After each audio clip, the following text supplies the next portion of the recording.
Yo, what is up guys, and welcome back to Comicreview47. In this video, I'll be talking about Hunter Zoloman, aka the Reverse Flash. See, a while back I did a review on Earbird Thawne, who is also a character that donned the Reverse Flash persona.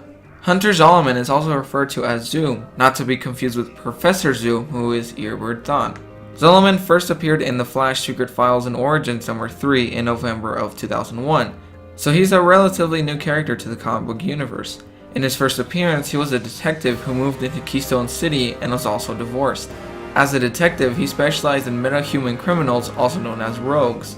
Not much is shown about him in this issue except that he admired the Flash and that he uses a cane, which I will explain in a bit.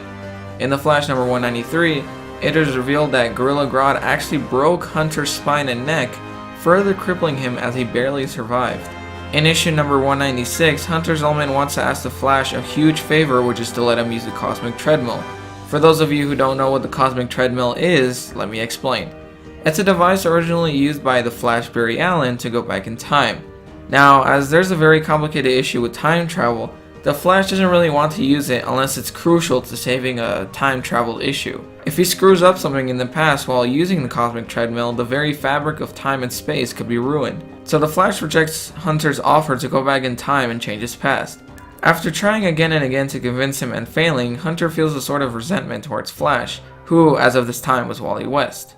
Being angered with Wally about his decision of not taking him back to change his past, Zoloman goes by himself to the Cosmic Treadmill, which is on display in the Flash Museum, and tries to use it on his own.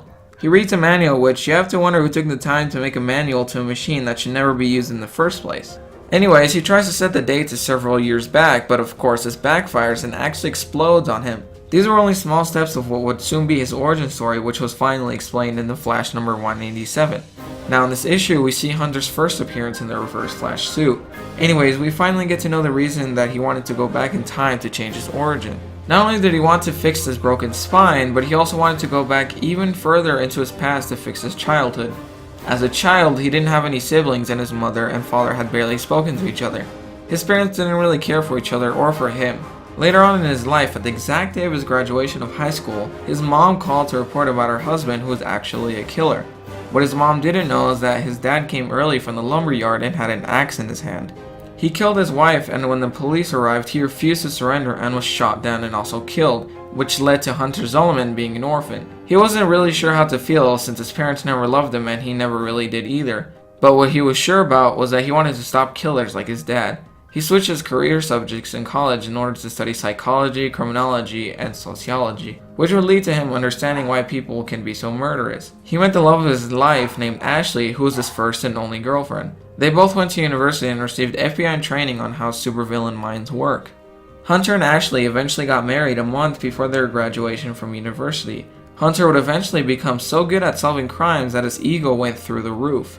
So what happened later on was that Hunter, along with his wife and father-in-law, who were all cops, tried to stop a villain called the Clown. Since Hunter had a huge ego and got cocky with his job, he reassured them that the Clown wouldn't have a gun based on a hunch he had.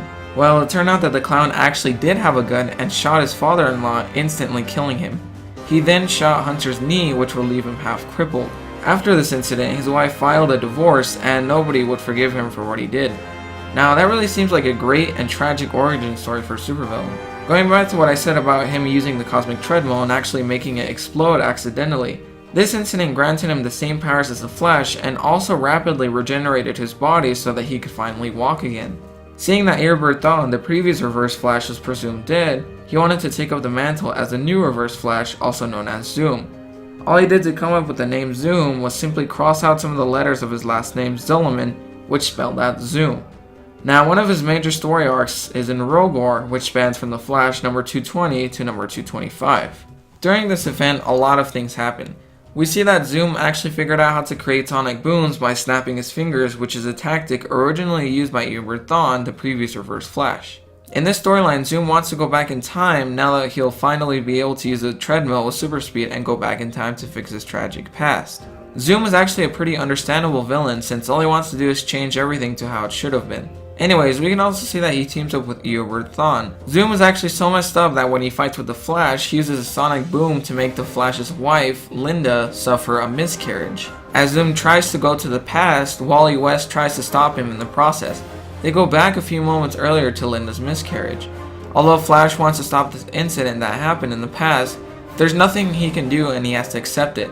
This shows that the Flash of this time, Wally West, is a hero because he got over his tragic past and became a hero, while Hunter Zoloman never forgot about his past and became a villain. It turned out that Linda miraculously didn't have a miscarriage after all, but it's still a pretty messed up thing to do.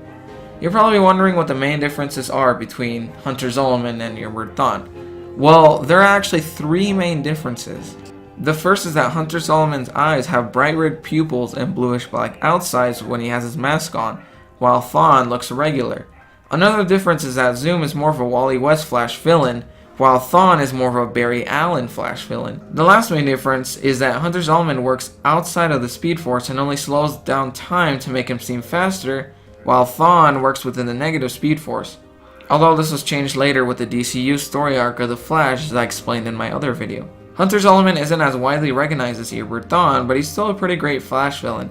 Hunter Zoloman doesn't have too many appearances in media outside of the comics, although he's widely recognized in the Flash TV series as a Black Flash in Season 2. What do you guys think of Zoom? Do you like him better than Eobard Thawne? Let me know in the comments, and be sure to leave a like and subscribe, and I'll see you guys next time.